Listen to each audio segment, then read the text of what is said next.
안녕하십니까. 종목 분석을 누구보다 디테일하게 디테일스탁입니다. 오늘은 지난번 영상에 이은 수소경제 분석 파트 2편입니다. 수소경제 전환 중 수소 생산 방법에 대해 다루겠으며 그린수소와 신재생에너지에 대해서 살펴보겠습니다. 지난 영상에서 그레이수소, 블루수소에 대한 설명을 드렸었죠. 이제 그린수소를 말씀드리겠습니다. 생산 방법은 간단합니다. 물을 전기분해시키는 거죠. 이를 수전해라고 하는데 이는 연료전지 발전의 역반응으로 아마 다들 고등학생 때 실험으로 접해보셨을 거라 생각합니다. 워낙 예전 일이라 다들 기억이 모호하시겠지만요.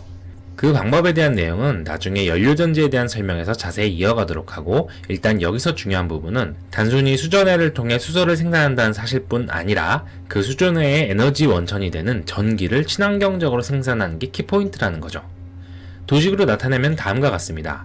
일단 풍력이나 태양광으로 에너지를 생산하면 그 에너지 자체를 활용하는 방법이 있겠죠. 그런데 이들 신재생 에너지들은 그 공급량이 일정하지 못한 특징을 갖고 있습니다. 풍력은 바람이 많이 불면 에너지가 과잉 공급되고 적게 불면 에너지가 부족해지죠. 태양광은 낮에는 에너지가 과잉 공급되지만 밤에는 에너지가 부족해집니다. 이런 문제를 해결하기 위해 만들어진 게 전기 에너지 저장 장치인 ESS인데요. 배터리를 수없이 많이 연결해 만드는 시설이죠. 에너지를 저장하기 위한 또 다른 방법이 바로 수소를 이용하는 겁니다. 잉여 전기 생산량으로 수전해를 일으켜 수소를 만들고 이 수소를 연료전지 발전 원료로 사용하거나 발전 외 모빌리티 등에 활용하는 겁니다. 즉 수소는 에너지를 저장, 운송하는 매개체 역할을 한다고 볼 수 있습니다. 이 점이 중요한데요. ESS도 에너지를 저장할 수는 있지만 그 운송을 위해선 에너지 손실이 불가피한 송전선을 활용해야 되는 반면 수소는 그런 부분이 없다는 점입니다. 인프라 투자의 비용이 상대적으로 적어지고 긴 거리의 운송이 가능해진다는 얘기죠. 저장된 수소 에너지를 재생할 수 있는 연료전지 발전소만 있다면요. 다만 그린수소의 근원이 되는 신재생 에너지에는 큰 문제점이 있다는 걸 다들 알고 계실 겁니다. 공급의 불안정성이죠. 앞선 태양광의 낮밤, 풍력의 바람 세기 문제뿐 아니라 풍력 터빈이 어는 문제나 태양광 패널에 쌓이는 눈, 모래 등의 문제는 신재생 에너지의 가장 큰 단점입니다. 올 초에 미국에서 발생했던 텍사스 한파에 의한 정전은 신재생 에너지의 문제점이 드러났던 큰 사건이었죠.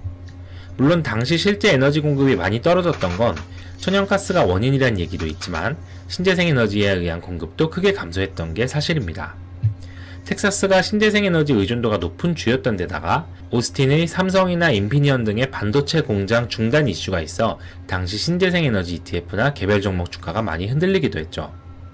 수소에 의한 에너지 저장은 이와 같은 단점을 커버해줄 수 있게 됩니다. 다만 수전해를 거치게 되면 에너지 발전 효율이 많이 떨어지게 되는데 이 점을 감안한다면 수소 연료전지는 발전 에너지 보급에선 보조의 역할을, 에너지 저장 후 활용하는 모빌리티 분야에선 핵심 역할을 할 가능성이 높음을 짐작해볼 수 있습니다. 어쨌거나 그린수소 관련한 종목은 결국 신재생에너지 기업이라고 볼 수 있죠. 워낙 유명한 종목들이라 많은 분들이 아실 텐데요. 태양광에는 하나솔루션, OCI, 현대에너지솔루션 등이 대표 기업이죠. 풍력에는 CS윈드, 삼강 M&T, 유니슨이 대표 기업이고 바이오매스 관련한 기업은 상장 기업 중엔 SGC에너지가 대표적입니다.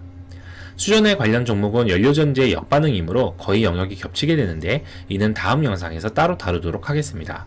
에너지 세 분야는 중요한 부분에 대해서만 체크하도록 하겠습니다. 먼저 그 전에 신재생에너지 투자를 한다면 RPS와 REC의 개념을 알아야 하는데요. RPS는 에너지 발전의 일부를 신재생에너지로 공급하도록 의무화한 걸 의미하고 RPS 할당량을 채우지 못하면 그걸 매매하여 분량을 채울 수 있게 만든 것을 REC라고 보면 됩니다. 여기서 이런 종류의 의무화 제도가 왜 생기는지를 잘 생각해 보셔야 됩니다. 조금만 생각해봐도 간단히 이해할 수 있습니다. 기존 화석에너지 대비 신재생에너지 공급의 비용이 비싸기 때문에 신재생에너지 공급을 인위적으로 유도하기 위한 제도겠죠.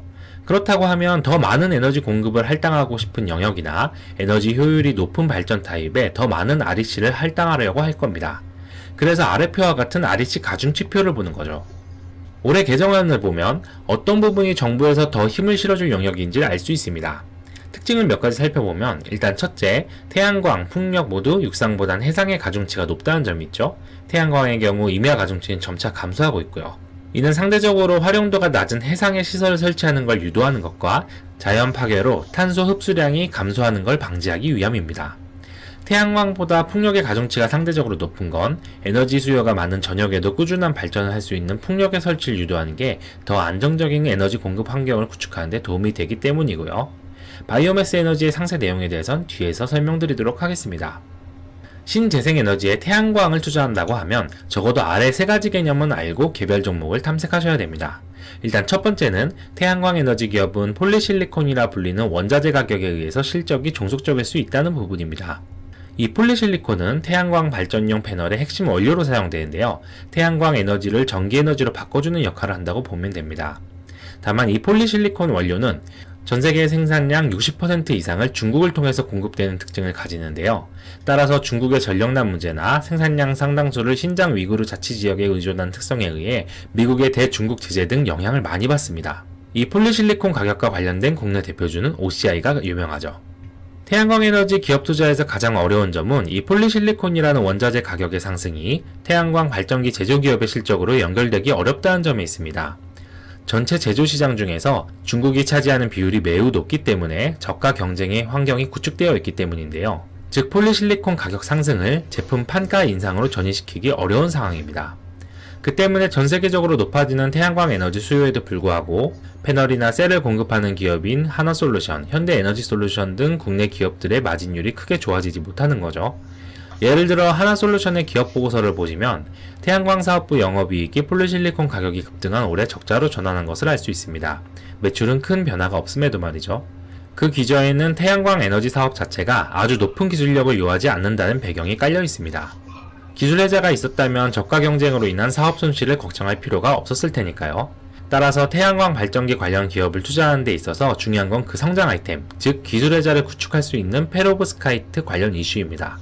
페로브스카이트는 차세대 태양광 물질로 기대받는 구조이며 폴리실리콘 대비 생산 단가도 낮고 플렉서블한 특징을 갖고 있기 때문에 단순한 발전기뿐 아니라 자동차나 스마트폰 등 다양한 분야에 적용할 수 있을 것으로 예상되고 있죠. 다른 태양광 기업과의 차별을 만들어낼 수 있는 기술입니다. 내구성 등 양산화를 위해 남은 문제는 많지만 양산 계획이 2년에서 3년 이내에 가시화된 기업도 제법 있는 분야입니다. 태양광 에너지 기업을 투자한다면 이와 같은 방향성으로 접근해야겠죠. 관련 기업으로는 하나솔루션, 신성ENG, 대유플러스, 유니테스트 등을 들 수 있습니다. 다른 한편으로 신재생에너지에서 풍력을 투자한다고 한다면 꼭 알아야 될 부분이 다음 세 가지입니다. 첫째는 핵심 부품인 터빈은 해외 기업들이 글로벌 플레이어라는 겁니다. 베스타스, SGRE, GE 등이 대표적인데 국내 터빈 기업들은 이들에 비해 기술적 열의 상태에 있습니다. 양산 제품의 풍력 발전 용량도 절반에 불과하고 운용 실적도 비교할 수 없을 정도로 적죠. 터빈 관련 종목은 유니슨과 두산중공업이 있는데 두산중공업은 원전 사업과의 상관관계가 높은 걸 감안할 때 국내에서 풍력 터빈으로 투자할 만한 종목은 유니슨이 유일하죠. 풍력 발전 기업의 또 다른 특징은 철강과 레진 가격에 의한 마진율 변화가 크다는 점입니다. 보조부품들은 풍력 발전을 설치하는 하부 구조물이 대표적인데 국내 관련주는 삼강 M&T, CS윈드, 그리고 세아제강이 있습니다. 아무래도 강관을 이용하는 구조이기 때문에 철강 가격이 높아지면 하부 구조물 사업자의 수익률이 떨어지는 편이죠. 다만 그 강관을 판매하는 세아제강과 같은 종목은 철강 가격 상승에 수혜를 받을 수 있습니다. 올해 봄에서 여름에 걸치는 기간 동안 철강의 가격이 크게 올랐기 때문에 풍력발전기 관련 기업들의 실적이 부진한 편이었습니다. 최근엔 그 원가 인상을 판가에 전이하는 흐름이 시작되고 있으며 그로 인해 풍력 관련주가 조금씩 꿈틀꿈틀 상승 추세로 전환하고 있죠. 풍력의 경우 그 발전기를 제조하는 기업에 투자하는 방법도 있지만 풍력 발전 단지를 개발하고 그 발전 사업을 진행하는 기업에 투자하는 방법도 있습니다. 한국동서발전과 같은 공기업이 40%가량을 차지하고 나머지 60%가량은 민간 사업자가 진행하고 있는 것으로 알고 있으며 국내에는 총 10곳 정도의 사업자가 있다고 합니다. 다만 한국에너지공단 홈페이지나 각종 뉴스를 뒤져봐도 1위 사업자인 코오롱 글로벌 외의 기업을 찾기는 어려웠습니다. 아마 앞으로 해상풍력 발전단지를 크게 확정하려는 정부 정책이 있을 테니 이쪽 기업도 여러모로 공부해볼 가치가 있어 보이네요. 바이오매스 분야는 단순하게 바이오매스를 태우면서 발전 사업을 영위하기 때문에 장비 관련주보다는 발전 사업자를 중심으로 투자해야 됩니다. 일단 바이오매스의 중요한 개념은 크게 세 가지인데요. 하나는 전소, 혼소 방식이 있다는 건데 전소는 바이오매스만 활용해 연소작용으로 에너지를 발생시킨다면 혼소는 유연탄을 섞어 좀 더 효과적으로 에너지 발전을 하는 겁니다. 유연탄은 석탄의 일종인데 따라서 혼소 방식의 연소를 할 경우 친환경적이라 보긴 좀 어렵죠. 또 다른 개념은 바이오매스를 어떤 형태로 태우냐는 겁니다. 여러 국립공원 등 산림에서 나오는 가지나 병해충으로 인해 벌목한 산물들을 직접 태우거나 이들을 통해 만든 목재 펠릿을 활용하는 방법이 있죠. 이 목재 펠릿은 운송을 효과적으로 하기 위해 만든 가공품으로 목재 펠릿을 활용한다는 건 보통 이들을 수입해서 사용한다는 의미입니다. 최근 REC 흐름을 보면 혼소보다는 전소를, 목재 펠릿보다는 미이용 산림 바이오매스 사용을 더 유도하고 있습니다. 다만 바이오매스는 친환경 단체로부터 친환경적이지 않다는 지적도 받고 있는데, 첫째는 결국 연소작용으로 인해 이산화탄소가 실제로 배출된다는 점과, 둘째는 고의로 산림을 벌목해 에너지원으로 사용하더라도 적발하기가 어렵다는 점 때문입니다. 깊게 조사해보지 않으면 쉽게 단정짓기 어려운 문제라고 생각합니다. 바이오매스뿐 아니라 다른 에너지 발전 사업자를 투자할 때도 꼭 알아야 되는 개념은 SMP라고 불리는 전력 판매 단가입니다. SMP가 높아야 발전 사업자의 매출이 좋아지는데, 이 SMP는 천연가스 가격에 종속적이고 천연가스 가격은 유가에 종속적인 특징을 갖고 있습니다. 따라서 SMP가 발표되기 전 유가나 천연가스 선물 가격 동향을 보면서 투자 전략을 짜는 게 유리합니다. 앞선 영상에서 말씀드린 블루수소와 이번에 말씀드린 그린수소 외에 수소를 공급하는 또 다른 한 가지 방법이 있는데, 이것은 바로 수소를 수입해오는 겁니다. 수소 생산에 대해 투자할 때 우리가 명확하게 알아야 될 한 가지는 국내 신재생 에너지 공급에는 한계가 있다는 점입니다. 국토가 좁아 면적당 에너지 생산량이 적은 신재생 에너지 발전에 불리하고, 태양광 에너지 생산량도 일조량이 높은 사막지역 등에 비해 열세에 있으며, 풍력 에너지 생산량도 대량의 해상풍력 발전단지를 설치할 수 있는 칠레, 호주 등에 비해 불리합니다.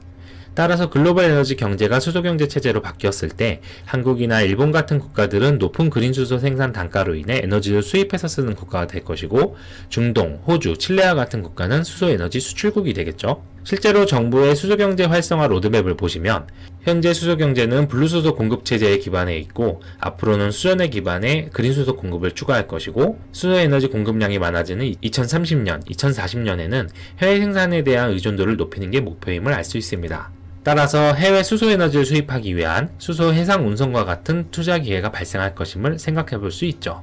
그리고 앞서 블루수소 영상에서 말씀드린 바와 같이 광물화된 CO2를 해외로 운송하여 저장하기 위한 운반선 역시 필요하겠죠. 이 경우도 크게 봤을 땐 수소경제와 관련된 운송업으로 볼 수 있을 것입니다. 적어도 수소 운송에 관한 청사진을 그리고 있는 기업은 한 곳 존재합니다. 바로 현대글로비스죠. 현대글로비스는 수소 운송에 대한 선박 운용과 이를 국내 유통하고 판매하기까지 이르는 신사업 계획을 짜두고 있습니다. 그 멋진 청사진에 비해 주식은 부진하고 있지만요. 다음 영상에선 수소 공급, 저장, 운송에 관련된 저장용기와 인프라 관련 종목을 다루도록 하겠습니다. 영상을 마치기 전에 최근 시장의 근황과 수소경제 종목에 대해 짧게 말씀드리도록 하겠습니다. 일단 긴 시간 동안 수소 섹터의 대장주 역할을 했던 효성첨단소재와 코오롱 인도의 조정이 시작됐습니다. 시장 악재 외엔 특별한 이유가 없으나 아무래도 고점 부담도 크고 이제 차익 실현을 할 시기가 되었기는 했었죠. 섹터 모멘텀은 남아있기 때문에 아마 수소경제 전체 종목 중 다른 종목으로 수급이 넘어갈 수 있는 시점이라고 봅니다. 다만 완전히 동일한 밸류체인에 있던 수소 모빌리티 관련주보다는 세부 섹터가 약간 다른 종목들의 기회가 있을 가능성이 높은데요. 일단 저는 효성첨단 소재의 고점 신호가 나오면서 한 주만 남기고 모두 익절했고, 다음 종목은 아래와 같은 아이디어로 선택했습니다. 경기도나 리스크가 있으니 경기 방어주가 유리할 것 같아 유틸리티 섹터에 속한 수소경제 관련주를 찾았고, 유가와 천연가스 가격이 상승하니 에너지 발전 사업자 쪽에서 종목을 골랐죠. 그중 한국가스공사가 수소경제 밸류체인과 전반적으로 연결이 되어 있어 매수를 했는데요. 운이 좋았다고 해야 할지 나빴다고 해야 할지 지난주 금요일에 매수를 했는데 바로 기간보고서가 월요일에 나왔습니다.